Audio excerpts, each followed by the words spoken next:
Mesdames et messieurs, nous allons directement vers la fin de l'émission.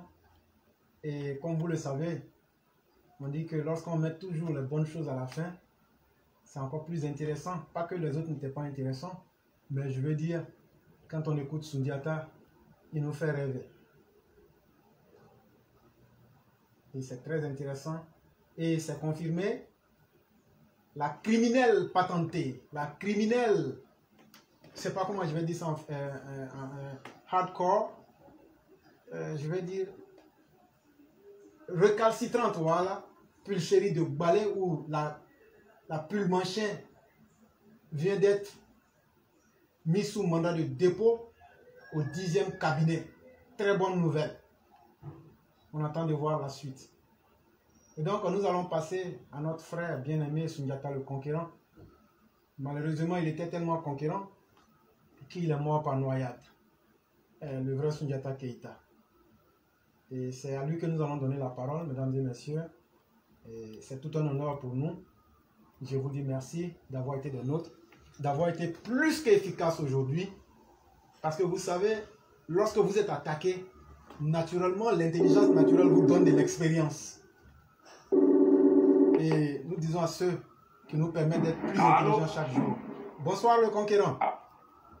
Oui, bonsoir cher frère éclaireur. Comment ça va? Je vais très bien chez vous. Ça va très bien. Et merci surtout pour ton vœu qui a été exaucé depuis hier. Amin Arabi. Et la criminelle endurcie, je crois qu'elle est dans les liens de la justice. Et tout ce que moi je demande, que le pouvoir en place n'exerce aucune clémence vers cette criminelle endurcie. Parce que elle est un mauvais signal dans notre société. Et elle fait honte même au nom de la société civile. Parce qu'à travers elle, on pourrait prendre tous ceux qui sont des militants véritables de la société civile comme des brigands. Et ça, il faut mettre fin à cette vie de scélérat que cette dame-là voulait mener. C'est vraiment important. Et vous avez la parole. Vraiment, merci beaucoup de me donner la parole. Bien avant de commencer, je voudrais remercier vivement les différents intervenants pour leur efficacité et pour leur contribution au cours de cette émission. Nous approuvons entièrement tout ce qui a été dit ici et nous remercions vivement les uns les autres. Aujourd'hui, il y a un seul point à l'ordre du jour qui est intitulé comme suit: analyse de l'actualité politique ivoirienne, laquelle analyse partira des réalisations du président de la République à la dénonciation de l'opposition ivoirienne et aussi pour encourager le RHDP à poser des actes très forts dans le cadre de la conservation du pouvoir d'État sur le long terme. Alors, pour commencer, il faut dire que depuis l'année 2011, son Excellence M. Alassane Ouattara, plus précisément en mai 2011, a été investi en tant que président de la République suite à la bataille sans fondement que lui avait opposé Laurent Gbagbo après sa victoire aux élections présidentielles de novembre 2010. Alors, cela fait plus de 11 ans maintenant que son Excellence M. Alassane Ouattara, président de la République, il est au pouvoir. Mais tout au long de ces années, en tant que président de la République, nous allons vous livrer ici un résumé du bilan de sa gouvernance.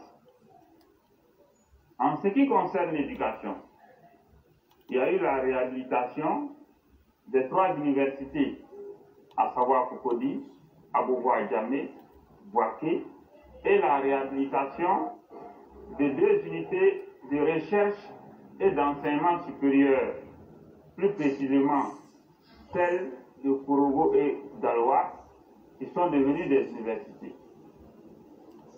Nous avons noté également la construction de l'université de Mans, San Pedro, lesquelles universités sont déjà opérationnelles, et l'université de Bondoukou, dont les travaux de construction sont en cours de finition. Il faut également préciser que il y aura les constructions à venir des universités d'Adiaké, Abangourou, Odiélé et Tengrela. Il y a eu également le recrutement de 4064 enseignants-chercheurs et chercheurs dans les universités et grandes écoles publiques. En ce qui concerne l'enseignement secondaire et primaire, nous avons noté la construction de plus de 4000, pas plus de 4000, de plus de 40 000 salles de classe en 2011 et 2022, le recrutement de plus de 55 000 instituteurs entre 2011 et 2022, le recrutement de plus de 12 000 professeurs de collège et lycée en 2011 et 2022. À cela s'ajoute 10 500 professeurs de lycée, professeurs de collège et instituteurs qui ont été recrutés dans un cadre exceptionnel il y a de cela 2 ans et qui ont été confirmés récemment en tant que fonctionnaires et agents de l'État. En ce qui concerne les routes, les ponts et les échangeurs, nous notons la construction de plus de 50 grands ponts, viaducs et échangeurs sur l'étendue du territoire ivoirien, la construction des autoroutes de Grand Bassam, Abidjan, Yamoussoukro, la construction en cours des autoroutes Grand Bassam, frontière Ghana et Yamoussoukro, Bouaké, ainsi que la construction et bitumage de plusieurs milliers de kilomètres de nos routes nationales. Maintenant, pour être beaucoup plus précis en ce qui concerne le Grand Abidjan, il y a eu des grands travaux qui sont en cours dans le Grand Abidjan que nous pouvons citer ici. La construction du 3e pont, le pont HKB, la construction du 4e pont, le pont reliant Yopougon à Adjamé, qui est en finition en ce moment. La construction du pont de Cocody, qui reliera Cocody au plateau. Il y a également la marina et l'échangeur de l'Indénier, qui est très avancé en termes de construction également. Il faut aussi noter la construction de l'autoroute 2x3 partant du péage Thomaset, Anyama et Bempé jusqu'à Yopougon pour continuer au carrefour Jacquesville. Le carrefour Jacquesville, c'est un carrefour qui se trouve au centre-ville de Songo. Il y a également la construction de la tour F, l'une des plus grandes tours de l'Afrique, dont les travaux sont en évolution en ce moment. Vous pouvez noter également la construction de l'autoroute Y4, c'est-à-dire la voie de contournement d'Abidjan, laquelle voie dans le cadre d'une section additionnelle qui a été ajoutée sur ce qui était prévu auparavant par de grands bassins vitrés à Benjerville pour rejoindre Cocody, à Bobo, à Nyama, Songon pour aboutir sur le même carrefour Jacquesville. Et ça ne s'arrête pas là. La Y4 va longer le bord maritime pour relier le port d'Abidjan. Voilà. Donc c'est une route. Lorsque vous allez l'emprunter, vous serez en mesure de faire le tour du Grand Abidjan sans toutefois passer à l'intérieur de l'une des communes. Voilà, voici en fait l'avantage de cette voie.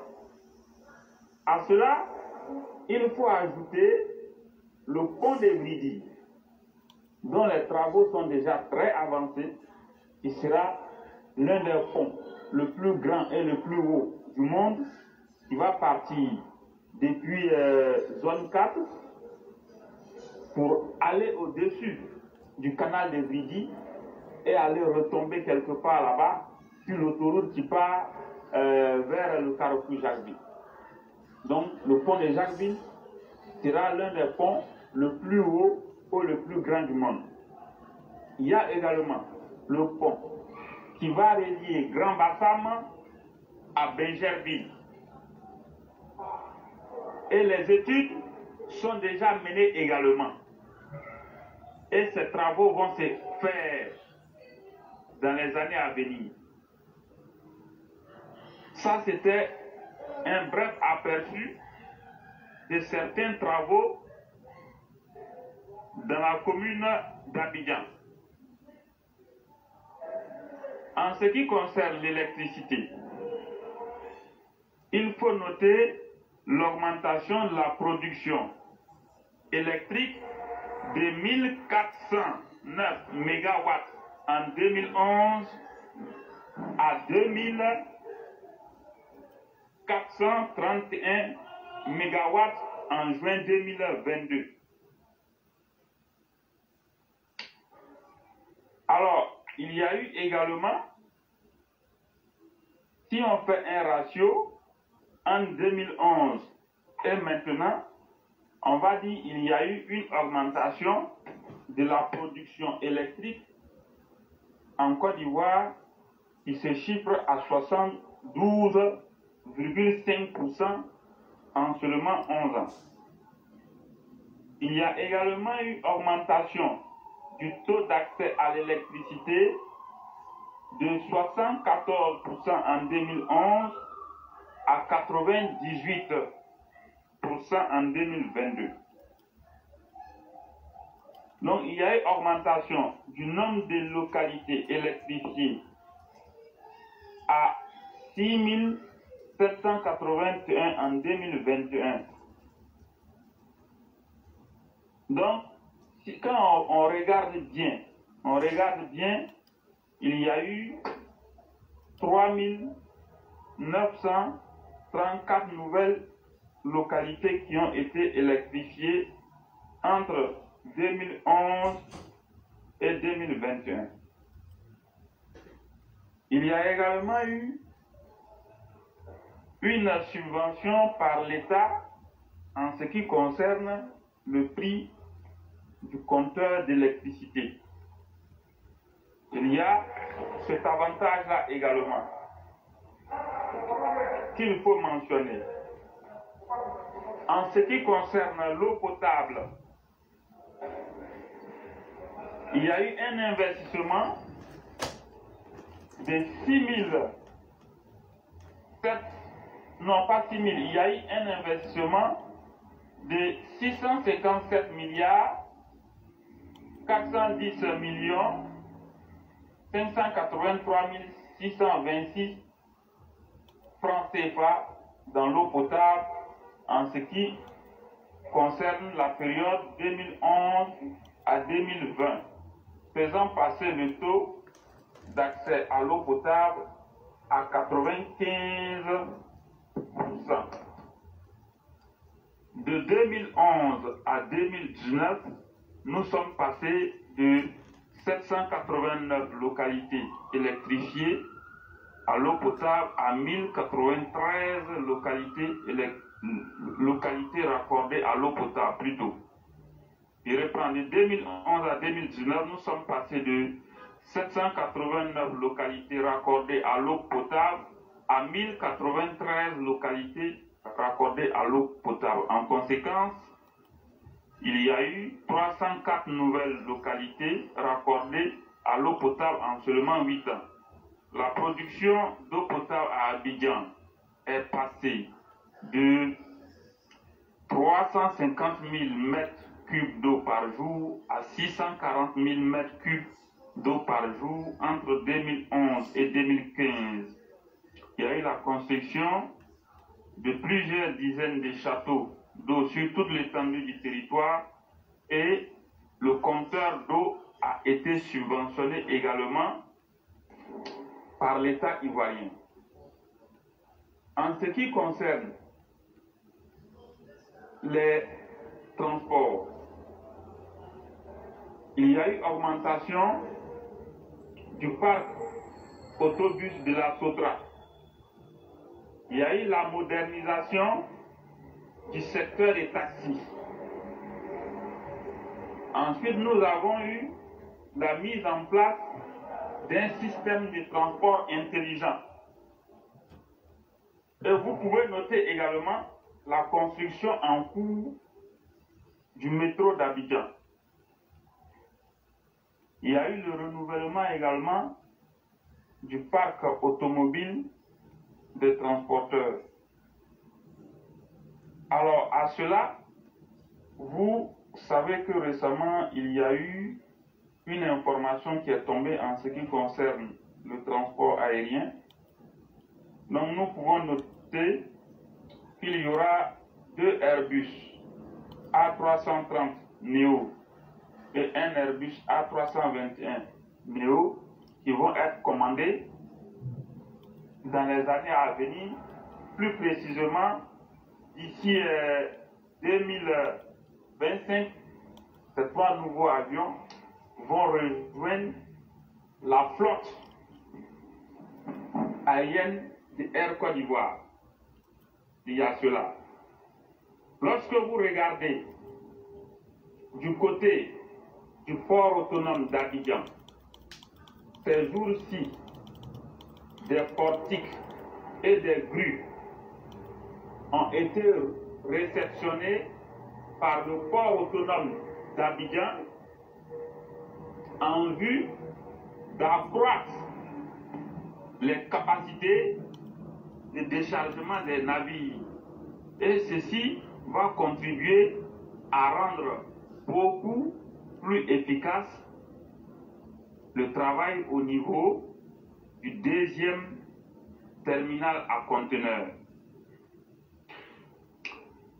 Alors, lorsque on finit avec les moyens de transport,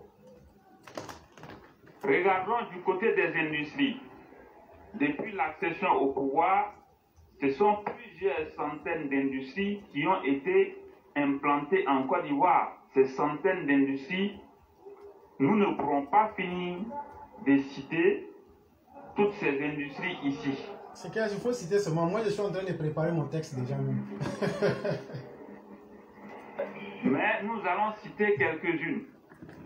Les cimenteries ont augmenté. Aujourd'hui, vous avez plus de 15 cimenteries en Côte d'Ivoire. Et récemment même,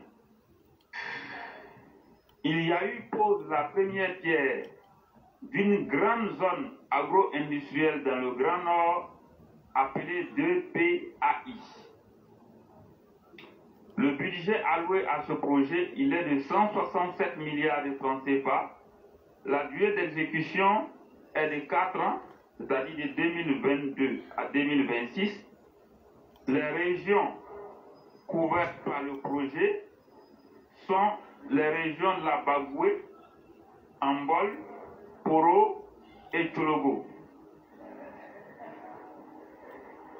Les filières cibles sont c'est-à-dire les produits agricoles qui vont être exploités sur cette zone agro-industrielle sont la mangue, le maïs, l'anacarde, le karité, le riz, les maraîchers, la viande et l'aquaculture. Ça, c'était un grand projet. Alors, lorsque vous regardez du côté du pétrole et du gaz, récemment, il y a eu, en plus de la découverte pétrolière qui avait été faite, une nouvelle découverte augmentant du coup les gisements de pétrole de 2 milliards de barils bruts à 2,5 milliards de barils bruts et de 2400 à 3300 milliards de pieds cubes de gaz naturel. Cette information a été rendue publique le 28 juillet 2022.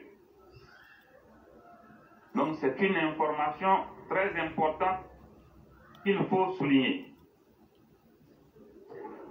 Maintenant, lorsqu'on finit de citer toutes ces réalisations, venons sur le volet social.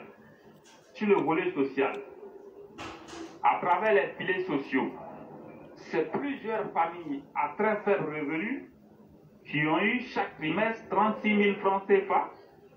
Et jusqu'à présent, ces 36 000 francs CFA continuent d'être versés à certaines familles pour les aider à améliorer leur vie au quotidien. Maintenant, en ce qui concerne le SMIC, vous êtes sans ignorer que le SMIC est passé de 36 000 francs CFA à 60 000 francs CFA. Et dans le cadre de l'amélioration des conditions de vie des travailleurs, déjà, fin 2014, le président de la République a pris une décision très importante et une décision historique d'initier les avancements sur les salaires des travailleurs. Ça veut dire quoi? Auparavant, depuis les années 89, il n'y avait plus d'avancement. C'est-à-dire quand vous travaillez, si on suppose que vous avez commencé avec un salaire de 100 000 francs CFA, de 89 jusqu'à 2014, vous travaillez, vous avez toujours le même salaire. Rien n'augmente. Pendant ce temps, votre expérience professionnelle, elle augmente et vous tendez vers la retraite. Vous avez commencé avec le même salaire. En 1989 jusqu'en 2014, c'est le même salaire. Au point que, si par extraordinaire, votre fils était venu vous trouver dans le même secteur d'activité pour le même boulot, vous et votre fils, vous avez le même salaire et certains même sont partis à la retraite sans avoir bénéficié des avancements. Le président de la République, ayant constaté que c'est une injustice, il a décidé d'instaurer les avancements depuis janvier 2015. Et nombreux sont ces travailleurs qui avaient fait 20 ans ou 15 ans d'expérience qui ont eu des montants additionnels sur leur salaire de 200 000 francs, de 180 000 francs, 150 000 francs, 100 000 francs, 120 000, 80 000, selon les grades, selon les anciennetés. Voilà. Voilà ce qui s'est passé en réalité en 2015. Maintenant, on continue d'avancer. Cette année même, le président de la République, après la dynamique économique en cours dans le pays, décide à nouveau d'encore arranger les travailleurs en améliorant leurs revenus. En quoi faisant? L'indemnité contributive au logement. Auparavant, tous les fonctionnaires n'avaient pas cette indemnité. Le chef de l'État décide de faire en sorte qu'à partir de septembre 2020, c'est-à-dire fin août 2022, tous les fonctionnaires et agents de l'État qui n'avaient pas l'indemnité contributive au logement auront cette fois-ci l'indemnité contributive au logement. Et il décide encore de revaloriser cette indemnité contributive au logement de 20 000 francs CFA pour tous les fonctionnaires, agents de l'État et forces de défense et de sécurité sans exception. Prenons un cas simple. Quelqu'un qui auparavant n'avait pas l'indemnité contributive au logement. Et selon son grade maintenant, on décide de le lui accorder. Supposons que l'indemnité contributive au logement était de 50 000 francs. Comme auparavant il n'avait pas droit et que maintenant il a droit, maintenant il a non seulement ces 50 000 francs là qui s'ajoutent, mais en plus de cela, comme l'indemnité contributive au logement est revalorisée, il a 20 000 francs de plus. Donc ça lui fait 70 000 francs CFA sur son revenu. Le chef de l'État décide d'améliorer également les allocations familiales, qui passent cette fois-ci de 2 500 à 7 000 francs CFA. Donc les allocations familiales sont améliorées. Le chef de l'État décide encore d'améliorer le transport. Selon les zones géographiques où vous travaillez, pour ceux qui sont à Abidjan et dans certains grands districts, ils passent de 7 000 à 20 000 francs CFA. C'est-à-dire c'est une augmentation de 13 000 francs CFA. Et certains qui sont dans d'autres grandes villes, eux, auront 15 000 francs CFA. Le président de la République ne s'arrête pas là. Il va jusqu'à accorder une prime exceptionnelle de fin d'année à tous les fonctionnaires, agents de l'État et forces de défense et de sécurité, sans exception, qui représentera le tiers du salaire de base et qui sera payé au début du mois de janvier 2023. Donc quand on regarde bien, si auparavant, vous avez un salaire de base de 600 000 francs CFA par exemple, en fin d'année, on vous paye tout ce que vous avez. Tout ce que vous avez avant, on vous paye. Mais en plus de cela, au début de l'année, on va vous payer également 200 000 francs CFA. Et ça, c'est comme si c'est un 13e salaire qui s'ajoute sur le revenu des travailleurs. Mais son Excellence, M. Alassane Ouattara, le président de la République, ne s'arrête pas là. Les retraités du secteur public bénéficieront de la revalorisation de l'allocation familiale. Pour le privé, les pensions augmenteront de 5%. Et toutes ces décisions-là entrent en vigueur, c'est-à-dire dans les jours même à venir, fin août 2022. Alors, fort de tout ce bilan qui vient d'être résumé, qui dit mieux? Qui dit mieux? Qui peut dire mieux en Côte d'Ivoire ici? Moi, je ne vois pas. Je ne vois pas qui peut dire mieux ou bien qui pourrait dire mieux.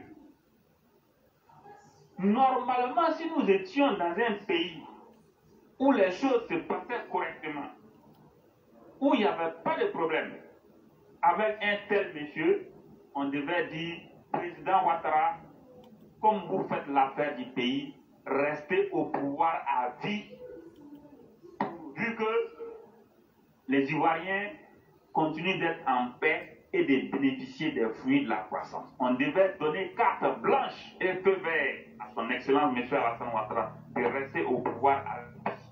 Voilà ce qui devait se passer. Voilà ce qui devait se passer si on était dans un système normal.